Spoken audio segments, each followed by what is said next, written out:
The first time, Alberta Donnelly pointed a rifle at a stranger.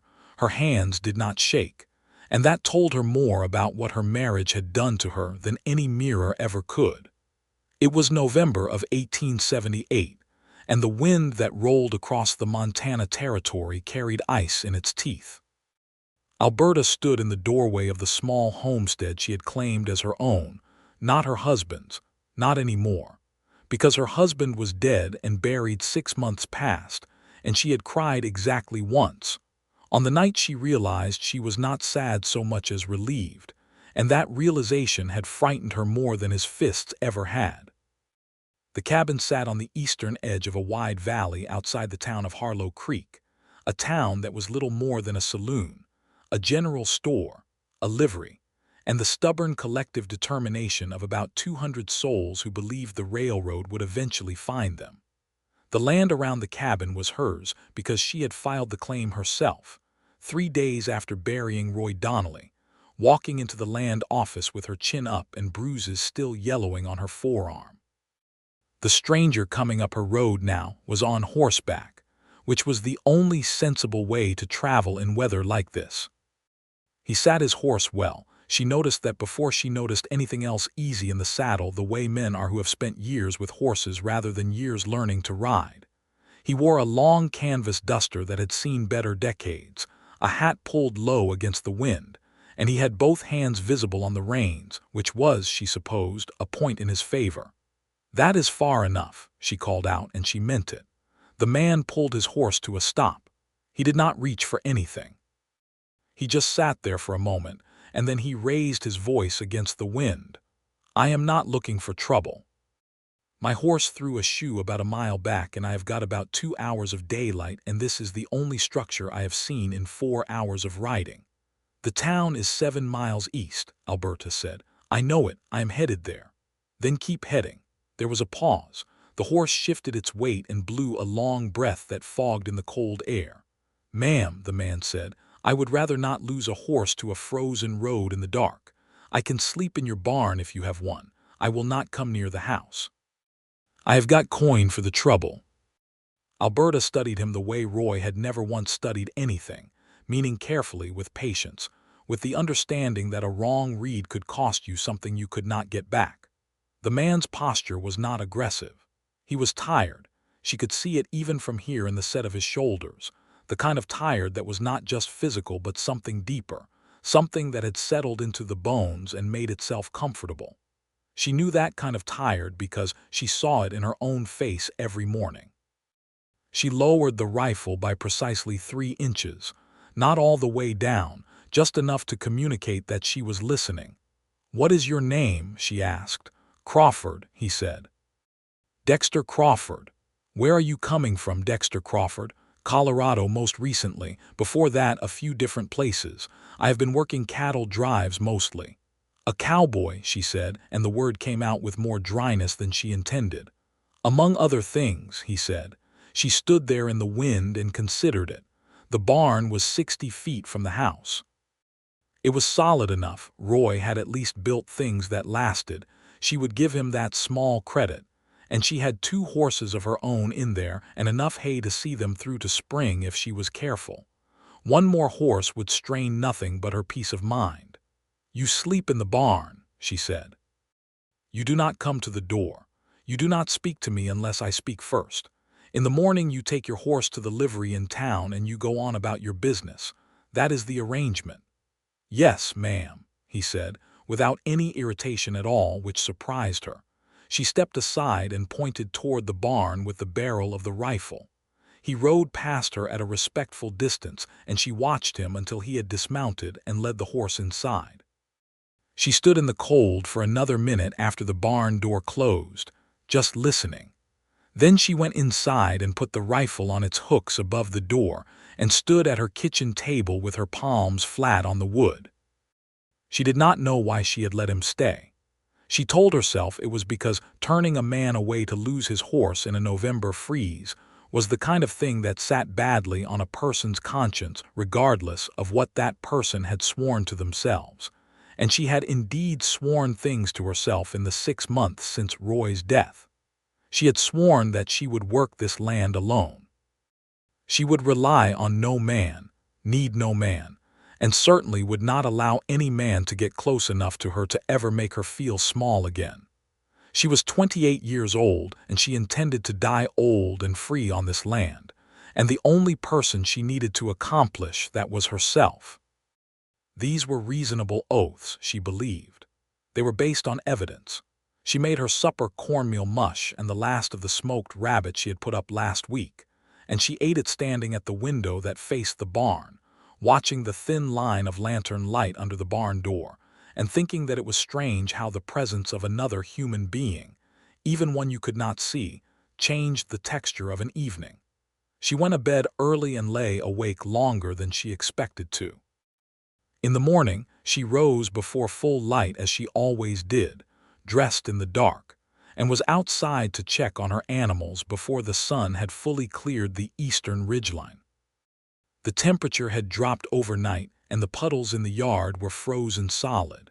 She could see her own breath in clouds before her. The barn door opened as she was crossing the yard, and she stopped, her hand going automatically toward the rifle that was not on her hip because she had left it inside like a fool. But it was just Dexter Crawford, and he was carrying her 2 water buckets which he must have found on the hook just inside the barn door, and they were full, which meant he had already broken the ice on the water trough and filled them. She stared at him. He stopped when he saw her expression and seemed to realize what he had done might not be welcome. "I woke up early," he said. "Figured I would earn the barn space. I did not ask you to do that. No, ma'am. I am perfectly capable of carrying my own water. I have no doubt of that." She looked at him properly for the first time, which the previous evening's failing light and her own guardedness had not allowed. He was somewhere around 30, she guessed, maybe 32. Lean the way working men were lean, not from want of food but from the burning of it.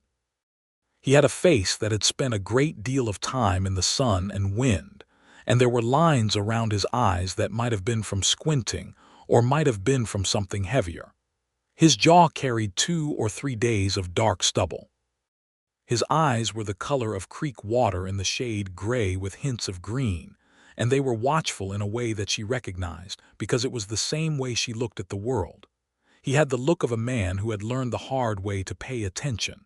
He was, she thought with some annoyance, not unpleasant to look at. "Set them down by the door," she said, and walked past him into the barn to see to her horses. He set the buckets down and he did not follow her.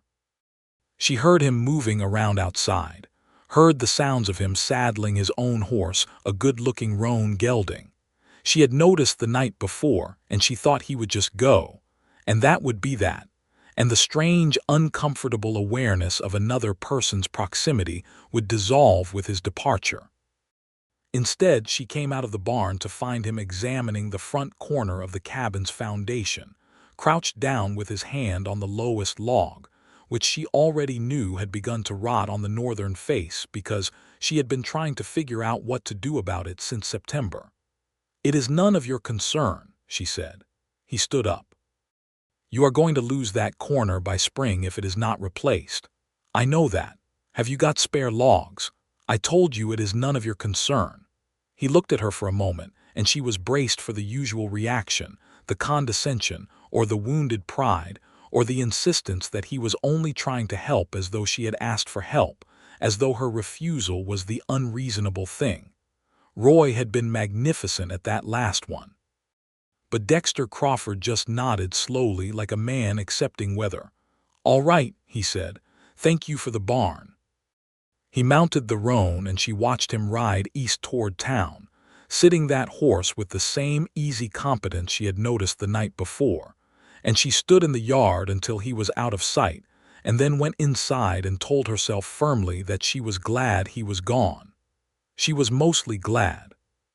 3 days later she was in the general store in Harlow Creek a Thursday, which was her usual day for supplies, when she found herself standing at the counter at the same time as Dexter Crawford, both of them reaching for the same sack of salt at the same moment. Their fingers did not quite touch. They both pulled back. "Mister." Crawford, she said, because she had manners even when she did not particularly want them.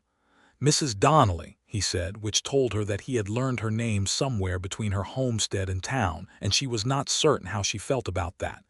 You did not go on to wherever you were going, she observed.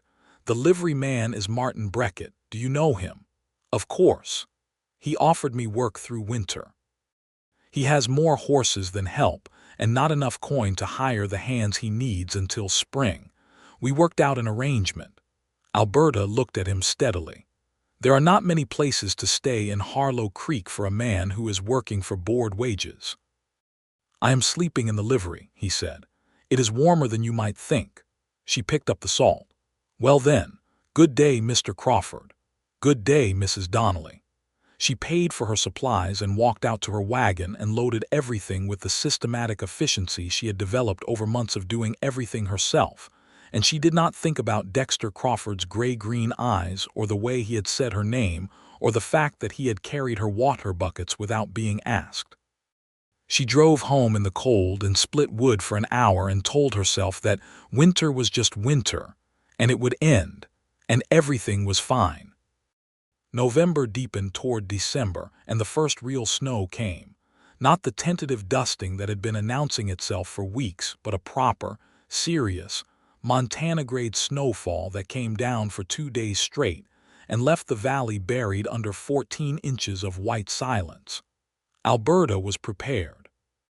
She had laid in enough food and firewood in October that she was confident about her provisions, but she had underestimated how much the weather would slow everything, and by the second week of December she was out of lamp oil.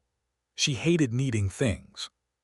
She had grown to hate it during the marriage, because Roy had controlled what they had and what they got, and the simple act of needing something, anything, from a new pair of shoes to a kind word, had been an opening through which humiliation reliably arrived.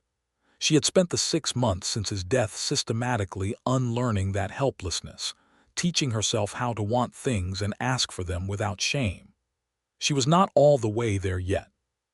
She hitched up the wagon, the smaller one, the 2-wheeled buggy that was lighter and easier in deep snow, and drove into Harlow Creek on a Wednesday, which was not her usual day, but need does not keep a schedule. The general store was busy, which surprised her, and then she realized why. The temperature had been dropping all morning, and the sky had that particular pressed tin color that meant serious weather was coming. People were stocking up. She got the lamp oil, and she got 2 additional items she had not planned on because they were there and the price was right, and she was loading the buggy outside when the first gust hit. It was not like ordinary wind.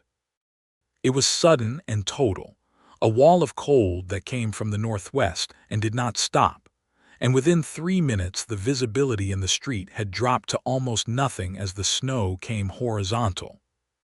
Alberta stood beside her buggy and understood immediately that she could not drive home in this. She did not know the road well enough to navigate in a true whiteout, and her horse, a good mare named Biscuit, steady and reliable, was already throwing her head and dancing her feet in that frightened way horses had when the weather turned genuinely dangerous. She could stay in town. She had done it before once, when she first filed her claim and had no reason to rush back to an empty house. There was one rooming house in Harlow Creek, run by a widow named Mrs. Paulson, who was 70 and sharp as a skinning knife, and she could stay there, and it would cost money she had budgeted for other things, and Biscuit would need to be in the livery overnight. She was leading Biscuit toward the livery through the howling white when the door opened, and Dexter Crawford stepped out, took one look at her situation, and came forward without a word to take the mare's bridle from the outside while Alberta held from the other side. And between the two of them, they got the horse inside before Alberta's fingers had gone fully numb. Inside the livery it was warm, comparatively, and smelled of horses and hay and manure and lamp oil, the ancient comforting smell of the working West. Alberta pulled her scarf down from her face and stood catching her breath while Crawford led Biscuit to an empty stall and began rubbing her down with a feed sack. "I can do that," Alberta said.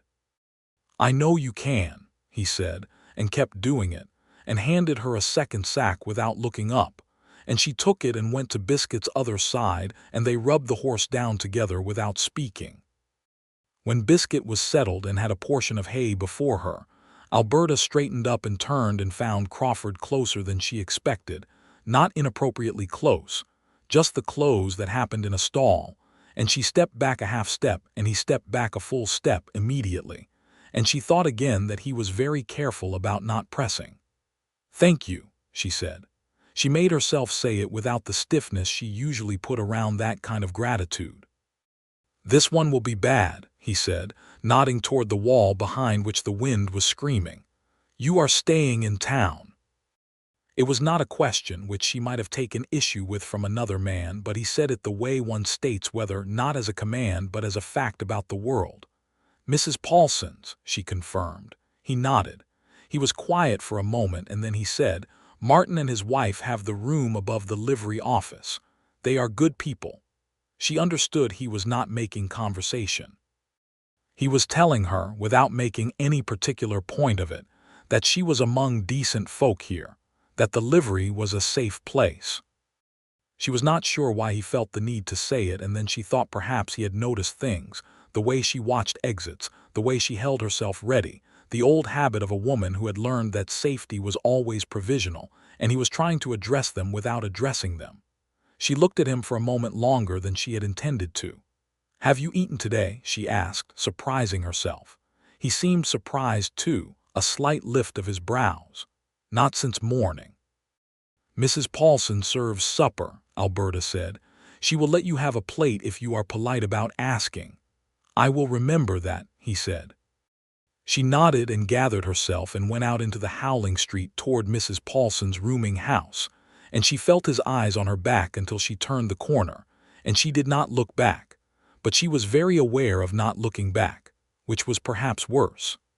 Mrs. Paulson's was warm and smelled of pine resin and old coffee, and the venison stew that turned out to be that night's supper. There were 3 other travelers stranded by the storm. A dry goods salesman from Billings named Henderson who talked too much, and a couple named the Garrittys who were on their way to find relatives near the Canadian border, and had the shell-shocked look of people who had been optimistic about weather for too long.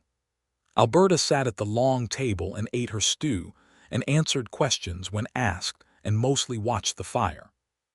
When a knock came at the door an hour after supper, and Mrs. Paulson opened it to find Dexter Crawford, standing in the snow, asking politely whether he might have a plate, Mrs.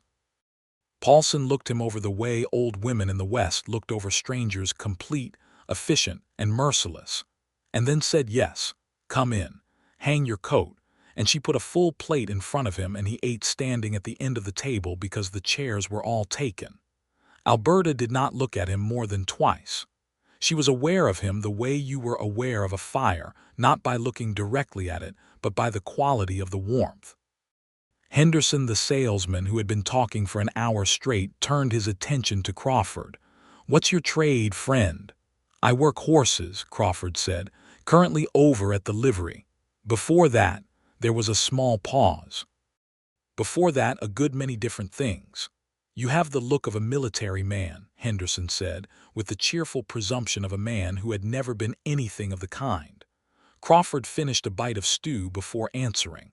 "I rode with the 3rd Colorado Cavalry," he said, "a long time ago." The table was quiet for a moment. Alberta knew the 3rd Colorado Cavalry. Everyone in the territory knew about the 3rd Colorado Cavalry, or at least the part of that history that needed to be known and sat badly on the conscience regardless of whether you had been there. The Sand Creek Massacre, November 1864. The slaughter of Cheyenne and Arapaho people, men, women, and children, by Colonel Chivington's forces. It was a darkness in the history of the territory that decent people did not wave flags about.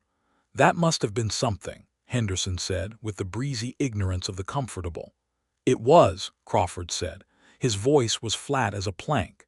"It was something I have spent 14 years trying to make sense of." The table went quiet again.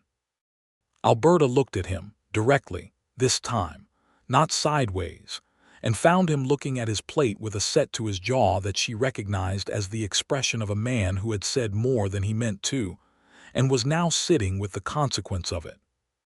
Mrs. Paulson, who was 70 and had seen the territory change from something barely mapped to something almost tamed, changed the subject with the competence of a woman who had hosted 10,000 suppers, and the conversation moved on. And after a short while Crawford excused himself and went back out into the storm, and Alberta sat by the fire and thought about what he had said, and the way he had said it, and the plainness of the shame in his voice when he admitted he had been there. The war he had come back from, she thought, was not the kind that had parades. She slept fitfully in Mrs. Paulson's spare room, and in the morning the storm had passed, and she loaded her buggy and drove home through the silent white world. And the whole 7 miles she thought about sworn oaths, and whether they were made of iron or of ice, and what happened to ice in a winter that was not as cold as you had expected. December wore on. She saw Crawford in town once a week or so, at the store, in passing on the street, once at the small church service that the minister held every other Sunday in the back room of the general store, because Harlow Creek did not yet have a church building. He always acknowledged her, and she always acknowledged him, and they were always, she thought, exquisitely careful with each other, the way two people are careful when they are aware there is something fragile nearby that neither of them wants to break. On the Thursday before Christmas, she came to town and found Martin Breckett at his livery with his leg in a splint and his wife looking strained, and when she asked what had happened, Mrs. Breckett told her that Martin had taken a bad fall from a spooked horse 3 days earlier and had broken his shin, and the doctor said he was to be off it entirely for at least 6 weeks. "We are managing," Mrs. Breckett said in the tone of voice that meant they were not quite managing. Alberta looked around the livery, which was full of horses that needed tending and not enough help to tend them. "Where is Mr. Crawford?" she asked, because she had come to think of Crawford as the livery's primary worker. "Oh, Dexter has been working sun-up to past dark every day since Martin's fall," Mrs. Breckett said. "He is out back splitting wood. I do not know what we would do without him, honestly. He works like he has got something to prove." Alberta thanked her and went on with her errands and told herself she was not going to think about what it meant that a man with an unsettled conscience worked like he had something to prove. She thought about it the whole drive home. On Christmas Eve, she made a pound cake with the good flour she had been saving and wrapped it in cloth and drove it into town and left it with Mrs. Breckett with the instruction that it was for the household, which meant Crawford too. And she drove home feeling both pleased with herself and slightly annoyed at being pleased. She found a rabbit on her doorstep the next morning, Christmas morning, dressed and ready for the pot, with no note. She knew who had left it. She stood in the doorway looking at the rabbit for a long time in the quiet Christmas dawn, and she thought about Roy, who had never once in 4 years of marriage given her anything that did not have a price attached, and she thought about the oaths she had made, and the reasons she had made them, and she thought about a man who carried water without being asked, and who sat with visible shame over things that had been done in his name, and she thought that it was possible to keep your oaths and still appreciate a Christmas rabbit. She made a stew of it, and it was the best Christmas supper she had eaten in years. January came in like something that intended to stay. The cold was serious and constant, and the snow did not melt but only accumulated, layer on layer, transforming the valley into a landscape that was beautiful in the way that dangerous things were beautiful, pristine, and indifferent and fully capable of killing you if you misread it. Alberta was mostly warm and mostly busy, which was the winter strategy she had developed. Keep the fire up, keep the body moving, give the mind as little idle time as possible, because idle time in a Montana January was where the loneliness lived. She was checking her fence line on a Wednesday in early January, the section nearest the tree line where the elk sometimes came down in hard weather and damaged the posts, when she found that the rot in her cabin's northeast corner had gotten worse. The foundation log was not just soft now, It was actively crumbling in places, and when she pressed her hand against it, she could feel the slight give that meant the structural integrity was failing. She had known it was coming. She had been putting off dealing with it because dealing with it required a second pair of hands, and she had not wanted to hire anyone from town. Not because she could not afford it exactly, but because hiring a man to fix your house was the kind of thing that started conversations, and in small towns conversations had a way of becoming something they were not. She stood at the corner of her cabin in the cold and looked at the damage and thought it through practically, the way she thought through everything since Roy died. She needed the log replaced before it failed entirely and took the corner of the roof with it. She had the replacement log. She had dragged 2 good pine trunks from the tree line back in October with exactly this repair in mind. She had the tools. What she did not have was the ability to hold the log structure at an angle while simultaneously driving the replacement log into position, because physics required 2 people for that and she was 1 person. She stood there for 5 minutes. Then she got on Biscuit and rode to town. Crawford was in the livery, which was where he always was, and he was working on a harness with the focused attention of someone who had learned to make the work absorb him. He looked up when she came in and he did not seem surprised to see her, which was either because he was undemonstrative by nature or because he had been waiting and would not admit it. She suspected both. "I need help with a repair," she said. It came out cleaner than she expected. "The foundation corner, the one you mentioned." He set down the harness. "When?" "Saturday, if the weather holds." "All right." She looked at him. "I will pay the going rate for a day's labor." Something moved briefly across his face. It might have been amusement, or it might have been something softer than amusement, and then it was gone. "That is fair," he said. He arrived at her homestead on Saturday at 7 in the morning with his tools in his saddlebag and an extra pair of heavy work gloves, and they did not talk much at first, which suited them both. Alberta had already cleared the snow from around the corner and had the tools laid out in the order they would be needed, which seemed to tell Crawford something he found worth knowing, because she saw him look at the organized tools and then look at her and make a small adjustment to whatever he had expected. The work was cold and difficult and took most of the day. The old log had to come out in pieces, which meant managing the structure above it as each piece was removed, and this was where the second pair of hands was essential.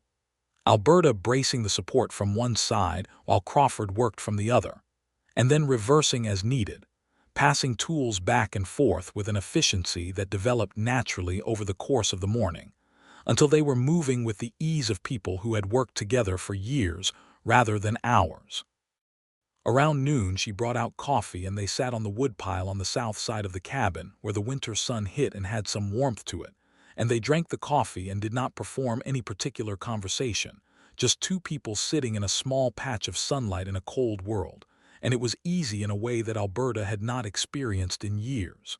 "You were in the army before the cattle driving," she said eventually. "Yes. 3rd Colorado." He looked at her steadily. "I see you heard what I said at Mrs. Paulson's." "I did." "Then you know I was not 16 and proud of it." "You did not sound proud," she said. "You sounded like a man who has been living with something for a long time." He held his coffee cup with both hands and looked at the snow. "I was 22, he said.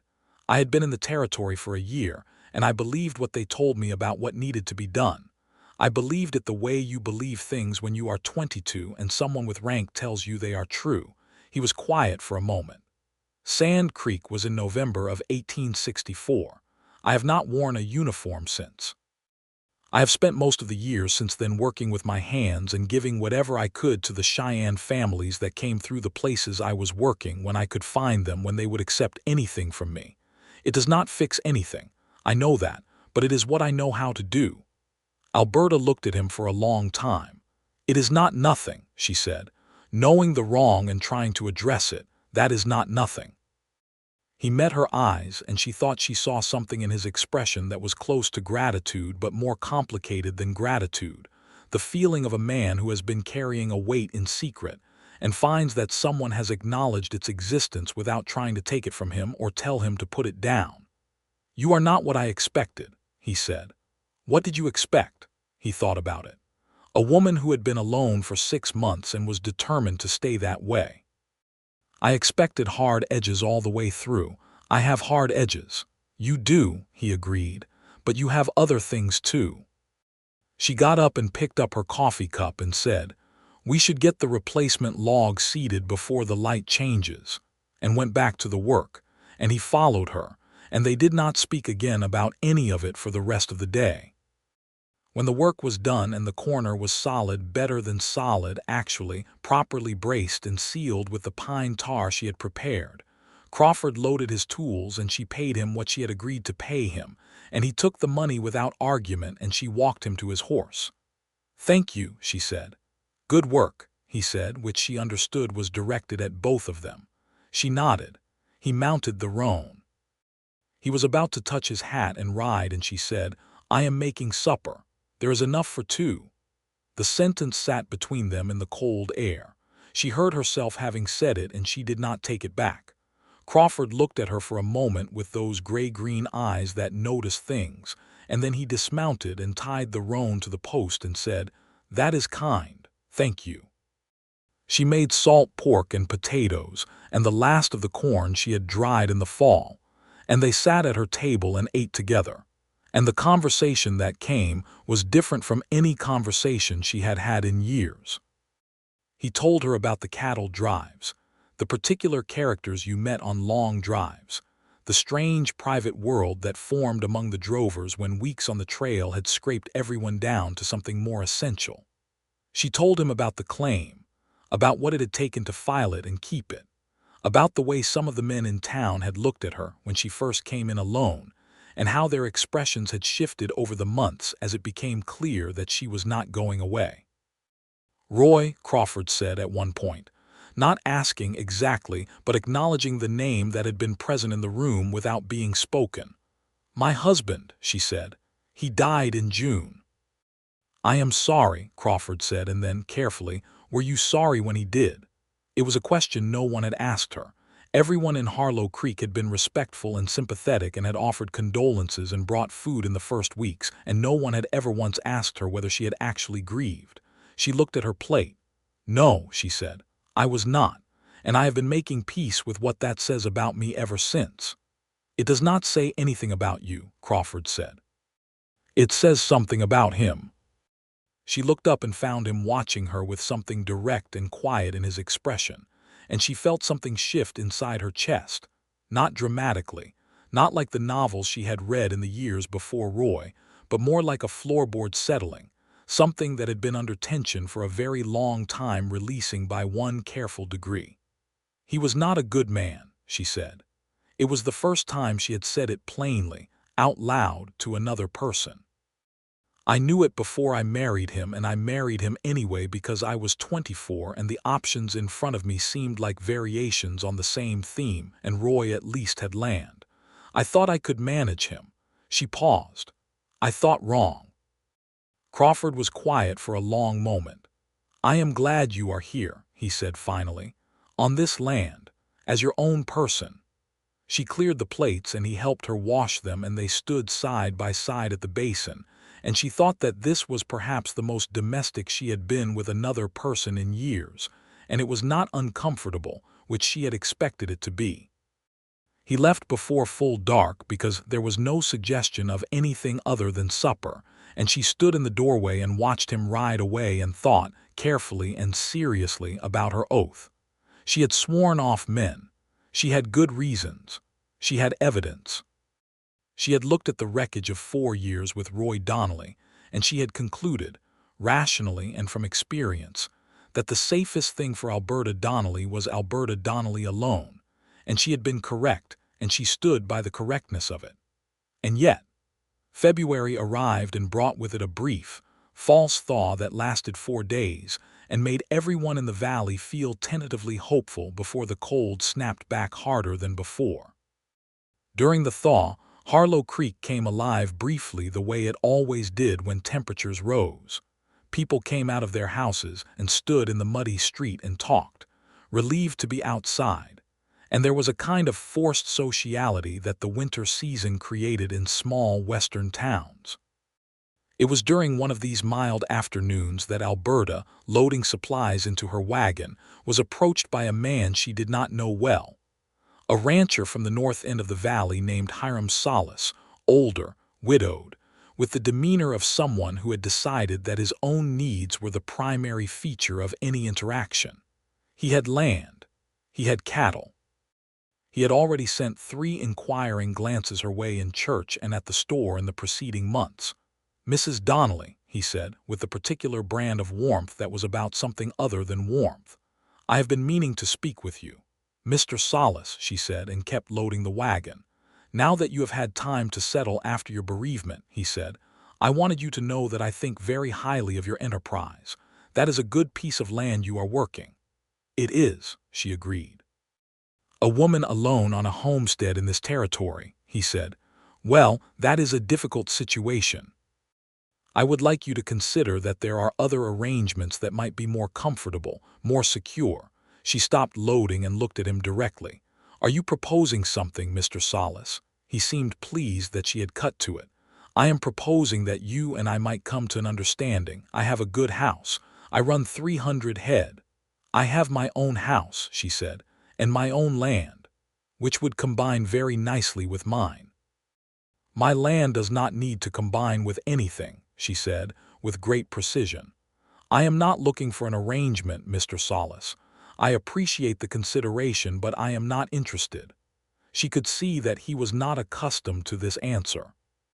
His expression shifted through several things: surprise, recalibration, and then a more stubborn set, and he said, "I think you might want to give it more thought. A woman of your age, alone, good day," she said, and got up on the wagon seat and drove away, and she was not shaking, but she was not far from it. She was on the edge of town when she heard a horse come up alongside her at a canter, and she tensed. And then Crawford's roan pulled even with her buggy, and he looked across at her. "I saw that from the livery," he said. "Are you all right?" "I am perfectly fine," she said, and it was true enough. Salas is not someone you need to be concerned about. He is more bluster than action. "I know how to handle bluster," she said. He rode alongside her for a moment, matching her pace, and she did not tell him to go back, and they rode together to the edge of town where the road split. "Alberta," he said, and it was the first time he had used her first name, and she felt it land with a particular weight.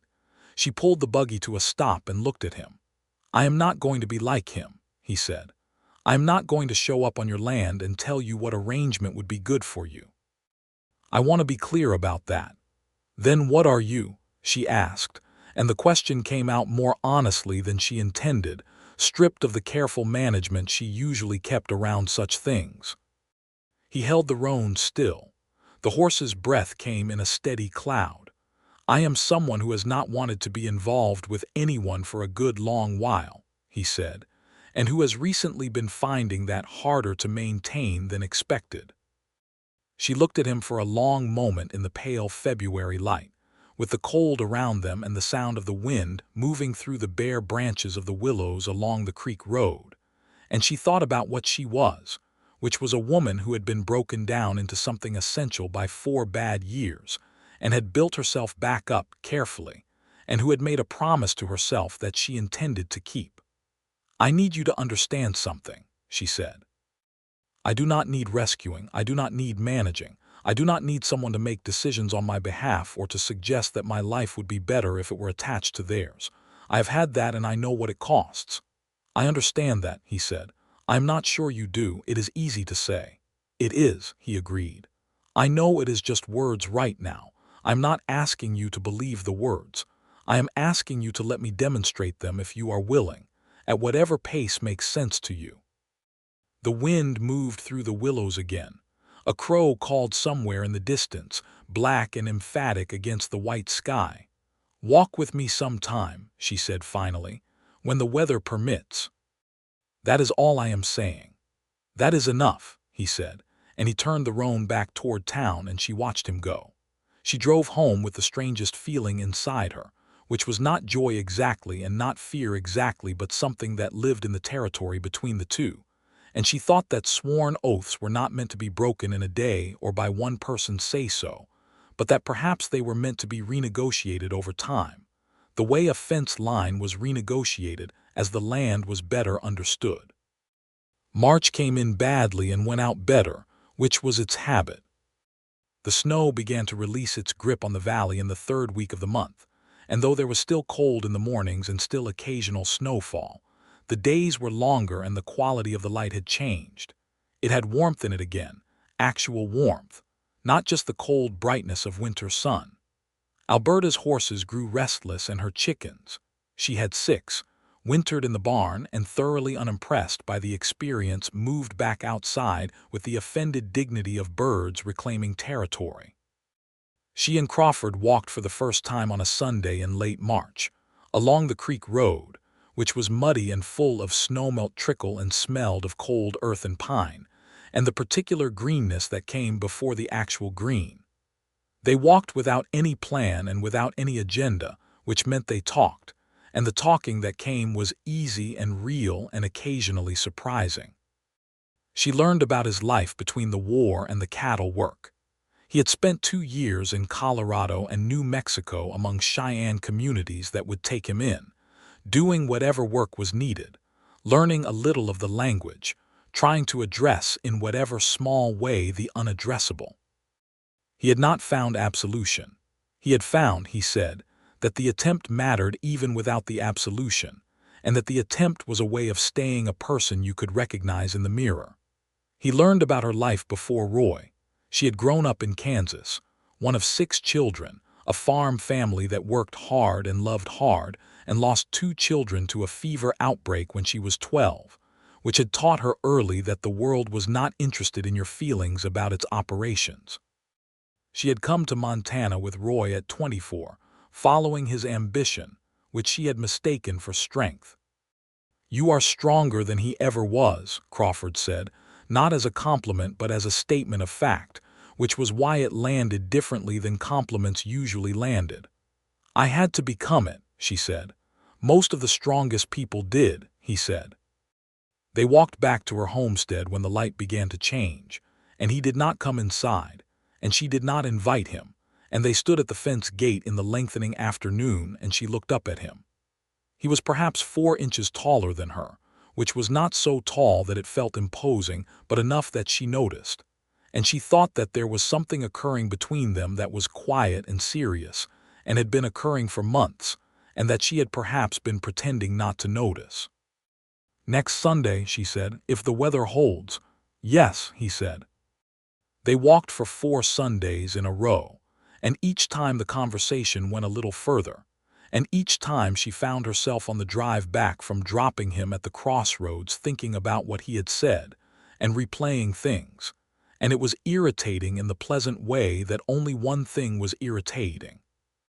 On the 5th Sunday it rained, which in early April in Montana was more welcome than not, and they stood under the overhang of her barn door instead, watching the rain come down, and he told her about the roan gelding, whose name was Calhoun, she learned, which she found both funny and appropriate, and how he had won him in a card game in Pueblo 2 years ago, and had since concluded that Calhoun was the superior poker player. She laughed, actually laughed, and it felt good in the way that things feel good that have been in storage too long. He turned at the sound and looked at her with such plain and unguarded pleasure at having made her laugh that she felt her breath catch, and he saw that it caught and his expression changed to something more careful, and he said, "Alberta." "Don't," she said, but quietly, without heat. "I am not ready for anything you might say next." "All right," he said, and looked back at the rain, and they stood together in the barn doorway without speaking, and the rain came down steadily, and the smell of it was the smell of the world cleaning itself, and her shoulder was perhaps 2 inches from his arm, and she was aware of those 2 inches the way you were aware of what was between 2 things when what was between them was almost nothing. April moved toward May, and the valley came back to life with the loud urgency of country that had been held under ice for months and had something to prove about it. Alberta's kitchen garden went in. The fence posts she had replaced in the fall held through the thaw, and the creek rose with snowmelt and subsided again within 3 weeks, leaving the bottomland dark and rich. One afternoon in early May, she was at the creek pulling the debris that had caught against her lower fence post during the high water when she heard hooves on the road and looked up to find Crawford on Calhoun, and with him, a young woman on a brown mule. The woman was perhaps 20, with dark hair and the watchful, self-contained expression of someone who had learned to manage in difficult circumstances. Crawford dismounted, and the woman stayed mounted. "Alberta," Crawford said, "this is Marigold Elkwoman. She came into town this morning looking for work. The Breckett family could not take anyone on. I wondered if you might have need of help through the planting season." Alberta looked at Marigold Elkwoman, who met her eyes steadily and without apology. She was Cheyenne, Alberta guessed, or partly so, and in 1879 in the Montana Territory that meant she had been living through things that Alberta could only partially imagine: the ongoing displacement, the years of violence and policy that had stripped away the life her people had known, the particular difficulty of moving in a white settler world that regarded her with indifference at best. "Can you work a garden?" Alberta asked. "Yes," Marigold said. "Can you work cattle?" "Yes." "Can you do without being told twice?" Marigold's expression shifted very slightly, not a smile exactly, but the cousin of a smile. "Yes." Alberta looked at Crawford, who had the expression of someone who had brought a proposition and was genuinely uncertain how it would land. "She can have the side room," Alberta said. It was a small room off the kitchen that Alberta had been using for storage. "And fair wages, and she makes her own decisions about her own time when the work is done." Marigold dismounted from the mule and held out her hand, and they shook on it, woman to woman, which Alberta thought was exactly the right way to conduct a business arrangement. Crawford left them to it, and Alberta showed Marigold the room and the work, and by the end of the first day, they had established an efficient understanding that deepened over the following weeks into something that was not quite friendship, but was a great deal warmer than employment. Two women living in proximity, both competent, both careful, both carrying things they did not entirely discuss, but acknowledged in the way that competent, careful people with things to carry sometimes did. One evening in late May, after supper, Marigold said, without preamble, "He looks at you the way my father looked at my mother." Alberta was mending a shirt and she kept her eyes on the needle. "Does he?" "My father and mother," Marigold said, "were married for 30 years. They argued sometimes, but my mother once told me that in 30 years she never once doubted that she was his most important thing." Alberta set down the shirt. "Marigold," she said, "I am not telling you what to do," Marigold said. "I am just saying what I see." Alberta picked the shirt back up. She mended 3 more stitches before she said, quietly, "I made myself a promise." "Promises made out of pain," Marigold said, "are protection, but protection is not the same thing as a life." That night Alberta lay awake and thought about Roy and what he had taken from her and what he had not taken, and she thought about the specific engineering of pain that a bad marriage performed. How it did not just hurt you in the moment, but tried to hurt you in all the future moments too, by making you distrust the very thing it had damaged. She thought that if Roy could reach forward from his grave and prevent her from ever feeling safe with another person, then his damage was still operating. Then he was still winning. She did not want Roy to win anything, not a single hand. It was a June evening, warm enough that she had left the kitchen door propped open, and Crawford had come for supper.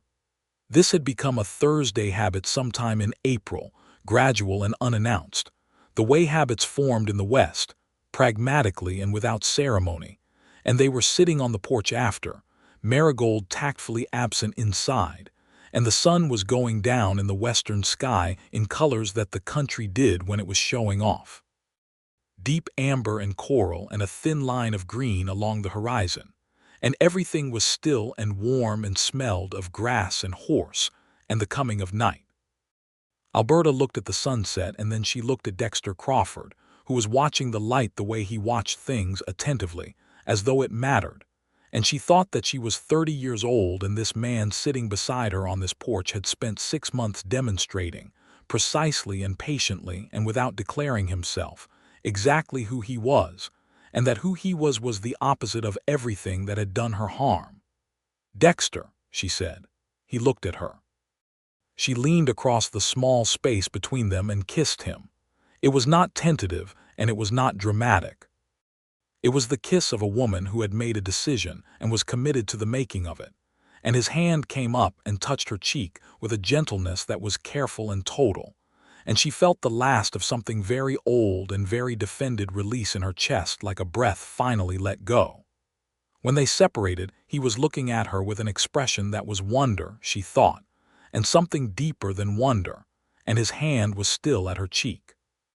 "I have wanted to do that," she said, "for a considerable amount of time." "Alberta," he said, and his voice was not entirely steady, "I swore to myself after Sand Creek, after all of it, I told myself I would not involve anyone else in what I was, that what I carried was mine to carry alone, that I had no right to put it near someone else's life." "That is not your decision to make for me," she said. "I know that. I have been learning that. What you carried, you have been carrying it honestly. That is different from being made of it." He looked at her for a long moment and then he said, "I do not know what I did to deserve sitting on this porch with you." "Nothing," she said. "Deserving is not how this works. This works by showing up and being decent and seeing what grows." He put his arm around her and she let her head rest against his shoulder briefly, and they watched the last of the sunset together without speaking, and the dark came on softly, and the stars appeared one by one as they always did, as they always had, whether or not anyone was watching them. Marigold made a discreet amount of noise in the kitchen before she came out to say good night, and Alberta caught the expression on her face, satisfaction and warmth, and the expression of someone who had said the right thing at the right moment and was appropriately glad of it. The summer was the best Alberta had known in years. Not because it was easy, it was not. The work was hard and constant, and there were 2 weeks in August when the creek ran low, and the garden needed hauling water daily, and she was exhausted every night. But because it was hers in a way that was fully and completely hers, work she had chosen, land she had claimed, a life she was building on her own terms, and Dexter Crawford was part of that life in a way that felt chosen rather than arrived at by default. He had his work at the livery through the summer, and he was honest about his limitations. He was a man who had spent 15 years moving, and he knew it, and he told her so, and she respected the honesty of it. There were things they were working out together, questions that had no quick answers, and she was glad they were working them out in the open, rather than pretending there were no questions. He came to her homestead on Thursday evenings and Sunday afternoons, and sometimes on a weekday when the livery work was light, and the sky was the kind of blue that made it hard to stay indoors. They rode together on those afternoons, across the valley that was green now and alive, and he showed her a spring he had found on the east face of the hill, where the water came out cold and clean even in August, and she showed him the stretch of bottomland near the willows where the elk came to drink at dusk. In August, Marigold received word that her mother's family was moving north toward the Milk River country, and she came to Alberta to tell her she would be leaving. Alberta sat with this for a moment. She had not asked Marigold to stay indefinitely. The arrangement had always been through planting season, and planting season was done and the harvest coming, but the thought of the cabin without her was a different kind of aloneness than the aloneness of the past year. "Are you sure?" she asked. "My family is going north," Marigold said simply. "Of course." Alberta stood and went to the kitchen and came back with the wages she had saved. She had put aside extra in June and July for exactly this possibility, and handed the envelope to Marigold. "For the good work and the good advice." Marigold looked at the envelope. "The advice was free." "I know. The extra is for it anyway." Marigold put the envelope in her coat pocket, and then she did something she had not done before, which was to hug Alberta, briefly and firmly, and Alberta hugged her back, and thought that the territory was full of people living lives of enormous difficulty and courage, and that this young woman was among the finest she had known. Crawford came to see Marigold off at the crossroads. He had continued his own quiet habit of trying to be useful to Cheyenne people when he could, and he and Marigold spoke briefly in what Alberta realized was a small amount of Cheyenne, haltingly on his part, and Marigold looked at him with the particular expression of someone who is adjusting their assessment of a person. She turned to Alberta. "This one," she said, "is worth keeping." "I know it," Alberta said. They watched her ride north until she was out of sight, and then they rode back to the homestead together, and the cabin felt quiet in the way things felt quiet when a presence had departed rather than simply when no one was there. "I am going to miss her," Alberta said. "So will I," Crawford said. That evening he stayed past his usual time, and they sat at the kitchen table with the lamp burning, and she told him that the harvest looked good, better than she had hoped, and that she was thinking about adding a second milk cow in the spring, because the butter trade with the general store had been better than expected and could justify it. And he listened and asked good questions, and offered his own thoughts when she asked for them and not otherwise. He was, she thought, the kind of man who understood that a conversation was not a competition. Late in the evening, when the fire had burned low and she was replenishing it, she heard him clear his throat in the particular way he cleared it when he was about to say something that cost him something. She turned from the fire. "I have been thinking," he said, "about what I want to do with the next part of my life." He held his coffee cup and looked at it. "I have been moving for a long time. I told myself it was because I was not ready to stop. But I think I was moving because I did not have a reason to stop, a specific reason, a particular place." She waited. The fire crackled. Outside a coyote called once and was quiet. "This valley," he said, "is where I want to be." This, he looked up, is where I want to be. "This," she said carefully, meaning the valley, or meaning something more specific. "Something considerably more specific," he said. She sat back down at the table. She looked at him across the lamplight and thought about November, which was 10 months ago, which was also an entire lifetime ago. She thought about a man on a horse in the falling dark and a rifle pointed at him, and the choice she had made to lower it by 3 inches, and how everything that had followed from those 3 inches. "I am not going to be someone's wife in the way I was someone's wife before," she said. "I want that understood." "I know that," he said. "The land stays mine, my decisions are mine, yes, and I am not asking you to fix anything or carry anything for me. I know," he said. "I am asking you to let me be beside you, not in front of you or behind you, beside you, that is what I am asking." She was quiet for a long moment and then she said, "That is a different question than I have been asked before." "I know. Ask it then," she said, "properly." He set down his coffee cup and he looked at her with those gray-green eyes that had been watching the world carefully for 32 years. And he said, "Alberta Donnelly, will you marry me? Not so I can have your land or manage your life or be anything other than what I have tried to show you I am. Just because this winter, this spring, this summer, this is the life I want. You are the person I want it with." She thought about it for a full minute. Not because she did not know the answer, but because she wanted to know the answer from every angle, to be sure it was hers and not someone else's expectation, and not something she had been talked into. She thought about Roy, and she thought about her oath, and she thought about what Marigold had said about protection versus life, and she thought about the man across the table from her, who had carried water without being asked and sat with his shame without hiding it, and asked to be beside her rather than above her. "Yes," she said. He reached across the table and put his hand over hers and held it, and she turned her hand over and held his back.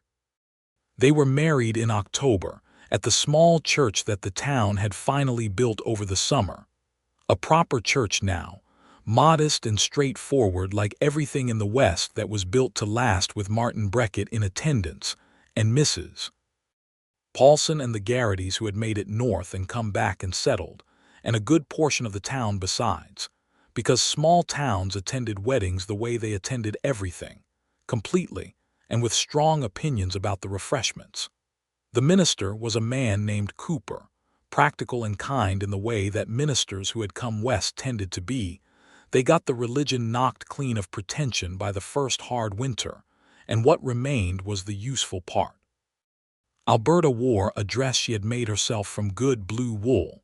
Not a wedding dress exactly, but a dress that was hers and that fit her correctly, and that she had sewn with care. Crawford wore his best clothes, which were clean and pressed, and clearly the result of some effort. And when she walked down the aisle of the small church and he saw her, she watched his face, and what she saw on it was the expression of a man who understood exactly what he was being given and intended to be worthy of it.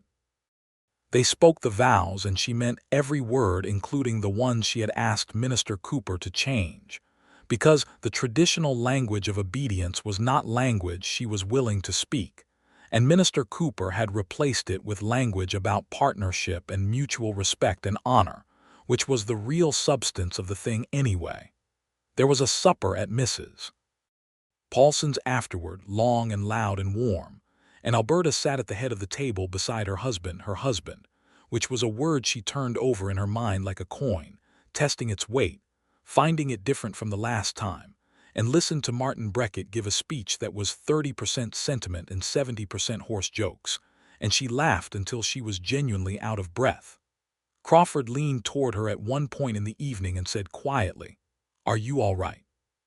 She thought about the question, which came from a man who asked it because he wanted to know and not because he expected a particular answer. "I am more than all right," she said. "I am where I am supposed to be." He took her hand under the table and held it. She let him.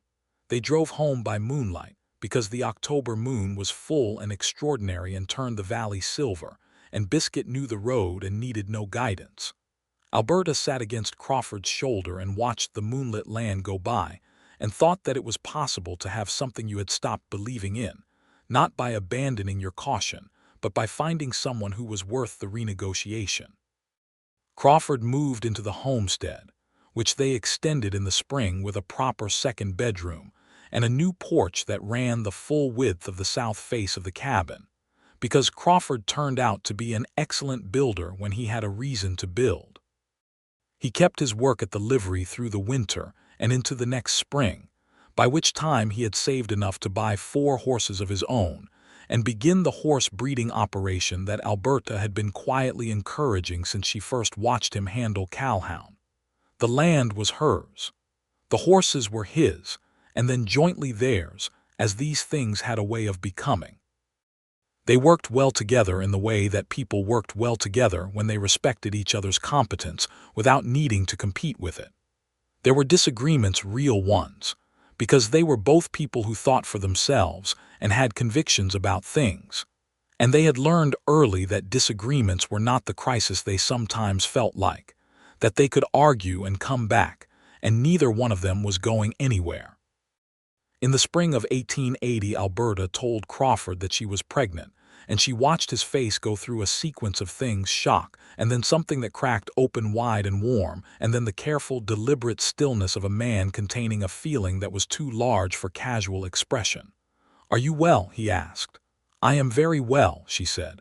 "You will tell me," he said, "whatever you need." "I will tell you," she agreed, "and you will not hover." "I will try very hard not to hover," he said, with complete seriousness. And then she laughed and he laughed too, and they stood in the kitchen in the spring morning light, and she thought that this was what it was supposed to feel like, not the weight of a life pressing down on you, but the warmth of a life held alongside yours. Their son was born in November of 1880, 14 months after the wedding, on a night that was cold and clear and brilliant with stars. A doctor had come out from Harlow Creek.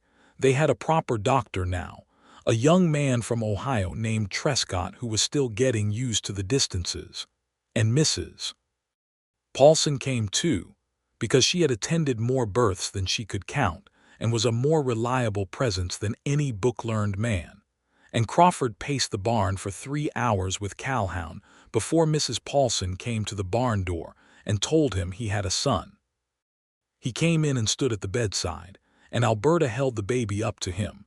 this red-faced howling miracle, and Crawford took the child with hands that trembled only slightly and looked down at him with an expression that Alberta did not have words for, or perhaps did not need words for because some expressions were complete without language.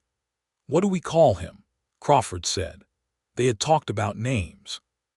She had a preference and he had agreed it was a good one, for reasons he did not entirely explain but that she understood had to do with something he was trying to carry forward. "James," she said. "James William Crawford." The William was for no one living. It was the name Crawford had told her once, quietly, of a Cheyenne elder he had known in the years after Sand Creek, a man who had accepted Crawford's presence in his community with a dignity Crawford said he had not deserved and had spent years trying to become worthy of. Crawford held the baby and said the name quietly, "James William," and nodded, and outside in the clear November night the stars were brilliant over the Montana Territory, the same stars that had watched over this land long before the settlers came, and would watch over it long after questions of who owned what had been resolved or abandoned. The winter of 1880 into 1881 was milder than the two before it, which the old-timers said meant a hard winter was banked for later, but Alberta chose not to worry about banked winters. She had James, who was the loudest and most opinionated baby in the territory according to Mrs. Paulson, and she had the house she had built, and the land she had claimed, and the horses in the paddock, and the kitchen garden already planned for spring. And she had a husband who came in from the cold every evening and hung his coat on the hook by the door and came to where she was, wherever she was in the house, and kissed her before he did anything else.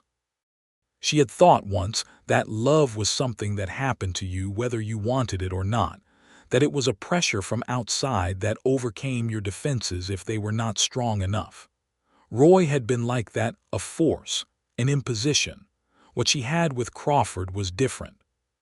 It was something she had chosen, every step, every Sunday walk, every supper and conversation and difficulty worked through together. She had chosen to lower the rifle by 3 inches. She had chosen to invite him to supper after the foundation repair. She had chosen to kiss him on the porch on a June evening. She had chosen to say yes, and properly mean it. The oath she had made to herself had not been wrong. It had been the oath of a wounded person trying to stay whole. What she had learned over the course of a Montana winter and the seasons that followed was that wholeness did not require isolation, that the right person beside you did not diminish the self you had built but recognized it, and that recognition was perhaps the thing she had most needed and had not known how to ask for. In December of 1881, 2 years into their marriage, a letter came from Marigold Elk Woman. It had traveled a considerable distance and arrived somewhat battered at the Harlow Creek General Store where the mail was sorted, and the storekeeper, a man named Goff who was basically decent about most things, had put it aside for Alberta without losing it, which was the best you could hope for from a general store mail system. The letter was short and written in a careful hand, and it said that Marigold was well, that her family had settled near the Milk River in better circumstances than they had feared, that she had a husband who was kind and work she valued, and that she hoped Alberta and Crawford were doing well and had not entirely forgotten good advice when they had received it. At the bottom of the letter, in what seemed to be a later edition, "I heard you have a son. This is good news. Tell Crawford to keep demonstrating." Alberta read the letter to Crawford at the kitchen table, James asleep in the cradle nearby, and Crawford listened, and when she got to the last line he smiled in the way he smiled when something reached him slowly and fully from the eyes first. "I will do my best," he said. She folded the letter and put it in the box she kept for important papers, the land claim, the marriage record, the deed. Things that were the architecture of the life she had made. She put Marigold's letter on top of the deed, which felt right. Spring came again, as it always did, indifferent to the winter that preceded it, dragging green out of the brown earth with the particular urgency of Montana springs that knew they had limited time before the next cold arrived, and intended to accomplish a great deal in the interim. Alberta's kitchen garden went in early. The horses were doing well. Crawford had 3 mares now with foals expected in May. And James had learned to sit up and regarded the world from this new position, with an expression of profound proprietorial interest. One afternoon in April, Crawford came in from the paddock with mud on his boots and the look of a man who had seen something that pleased him, and he told her that the sorrel mare, the one he called Copper because she had a reddish coat in certain light, had delivered a healthy foal that morning while he was watching the fence line and had apparently considered him entirely insufficient assistance. "She did it herself," he said with admiration. "Barely looked at me. I was just standing there." "Sounds familiar," Alberta said, and he looked at her and they both laughed, and James, startled by the laughter, joined in with the enthusiastic incomprehension of an 8-month-old who did not know what was funny but was not going to be left out. That spring also brought news that the railroad was indeed going to come through the valley. The survey party had been through in March, and Harlow Creek had erupted into the particular combination of excitement and dread that came with knowing the world was about to change around you. Some people were celebrating the commerce it would bring. Others, the older ones and the ones who had come west specifically to be at the edge of things, were quieter about it. Alberta and Crawford discussed it on the porch one evening, the spring stars beginning to appear, James asleep finally after a full and opinionated day. "It will change everything," she said. "Things change," he said. "The land does not." She looked at her valley, the wide bowl of it going blue and then dark in the evening, the mountains at the far end already catching the last of the day's light, and she thought he was right. The railroad would come and the town would grow and the frontier would become, eventually, something with a newspaper and a hotel and perhaps a school, which was not the worst thing in the world for a boy growing up on this land. But the land itself, the creek, the bottomland, the spring on the East Hill, the line of willows that turned gold in October, that was here. That was hers and theirs and would be James's and whatever other children came after James, and it would outlast all of them, which was not a sad thought but a grounding one. "I did not expect this," she said. Not sadly, just honestly, the way she preferred to speak. "Which part?" he asked. "Any of it." This particular configuration of things. She gestured, meaning the house, the valley, him beside her, the sleeping baby inside. "In November of 1878 I was standing in this doorway with a rifle, thinking I was the last person I needed." "You are," he said, "the last person you need. I'm not arguing with that." "I know," she said, "but there is a difference between being sufficient to yourself and choosing to share what you are." He looked at her. "Yes," he said quietly, "there is."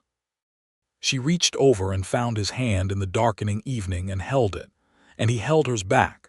And the valley settled into the particular peace of late spring evenings in that country, full of crickets and the distant creek and the sound of horses moving in the paddock, and the smell of the earth that was alive again after its winter, and intended to stay that way.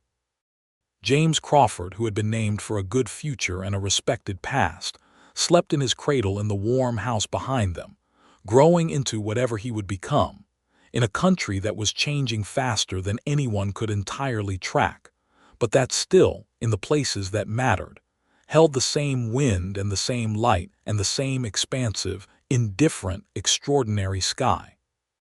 Alberta Donnelly, Alberta Crawford now, though she kept both names in different contexts because she had earned both names in different ways, sat on the porch of her homestead, on her land, beside her husband, and thought that the oath she had sworn in grief and fear had served its purpose and been honestly superseded, and that the superseding had been her own choice, freely made, and that this was perhaps the only kind of love that deserved the name. The kind you walked toward with your eyes open, knowing the risk, having assessed it, and deciding that the person across from you was worth the leap from the safety of your own defended self. The winter of 1878 had seemed, at its beginning, like the winter that would close everything down. The cold and the dark and the silence and the long work of being alone, What it had turned out to be was the winter that opened something. Neither of them spoke about that for a long while. They did not need to. The evening said it for them, and the valley said it, and the steady, reliable presence of each other said it more plainly than any words they had available. When they finally went inside to check on James and bank the fire and finish the evening in the way of people who have made a life together and know its rhythms and find those rhythms to be not the smallest of its gifts, Alberta paused at the door and looked out once more at the dark valley and the enormous stars above it, and she thought, This is what neither oath survived. And she was glad, with a fullness that left no room for the grief of what she had carried before it, because it had been necessary to carry it, and it was necessary now to set it down, and she had done both things in her own time and on her own terms. She went inside and closed the door against the spring night, and the fire was warm, and James was sleeping, and Crawford came and stood beside her in the kitchen with the easy familiarity of a man who belonged where he was, and she looked at him in the lamplight and thought, Enough, more than enough. Exactly and precisely the life I wanted and built and chose. The story of Alberta Donnelly did not end that spring. It went on through seasons of good harvest and lean harvest, through the arrival of the railroad and the transformation of Harlow Creek into a real town with a school where James would eventually learn to read, through the birth of a second child in 1883, a daughter they named Rose Marigold, because some names carried forward the people you wanted to honor, and through the steady accumulation of a life lived with honesty and care, and the particular stubbornness of two people who had been through enough to know what they wanted and were not willing to settle for less. Crawford's horses became known in the valley and then in the wider territory, good working stock, sound and reliable, sold with the honest representation of what they were. Dexter Crawford became known as a fair man and a good horseman, and over time, as the kind of neighbor you could rely on, which was the highest currency in frontier country. Martin Breckett recovered fully from his broken leg and took on a partner and eventually retired, and the livery passed to younger hands, and Crawford would stop by sometimes and help when help was needed, and old Martin would sit in the sun outside the livery door and watch and say things like he was born to it, meaning Crawford with horses, meaning the piece of a man who had found his right place. The days came and went. The winters came and went. Sand Creek could not be undone, and Crawford did not try to pretend it could be, and the territory's long injustice to its native peoples was not resolved by any individual act of conscience, and Crawford knew this, and he continued the small practice of his amendment anyway, because he believed that how you moved through the world mattered even when it did not fix what was broken, and Alberta respected this about him, with the respect she reserved for things that were genuinely worth respecting. They argued sometimes still, because they were people with convictions, and the convictions did not always agree, and the arguments were honest and sometimes loud and always concluded, because they had each learned in different ways that unresolved things were the thing to fear, not the having of them. On their 5th anniversary, in October of 1884, Crawford came in from the morning work and found Alberta at the kitchen table with letters and the ledger that tracked the homestead's accounts, and she looked up, and he saw in her expression the satisfaction of someone whose ledger had come out on the right side, and he went and stood behind her and put his hands on her shoulders and looked over at the numbers. "Good year," she said. "Good year," he agreed. James came running in from outside, 6 years old and already resembling his father in the jaw and his mother in the eyes, and combining both of their stubbornness in a proportion that kept his parents constantly negotiating. And Rose was just learning to walk, pulling herself along the kitchen bench with the concentrated effort of a child who had decided this skill would be mastered today, and the cabin was warm and full and alive. Crawford leaned down and pressed his lips to the top of Alberta's head, and she reached up without looking and put her hand over his, and they stayed like that for a moment in the October morning, with the children loud around them and the land outside the window going gold with the season, and the mountains in the distance wearing the first snow of the coming winter. Neither of them had been looking for this. Neither of them, standing in the cold of that first November with a rifle between them, could have predicted the specific shape of what their lives would become. But they had been honest with each other, and they had been patient, and they had each, in their own ways and in their own time, been willing to renegotiate the terms of the walls they had built around themselves. And what grew in the space that the coming down of those walls had made was not the loss of anything they had needed to protect, but the addition of something they had not known they were missing. It was a life, and it was full, and it was theirs. All of it, every difficult and ordinary and extraordinary inch of it, genuinely and completely theirs.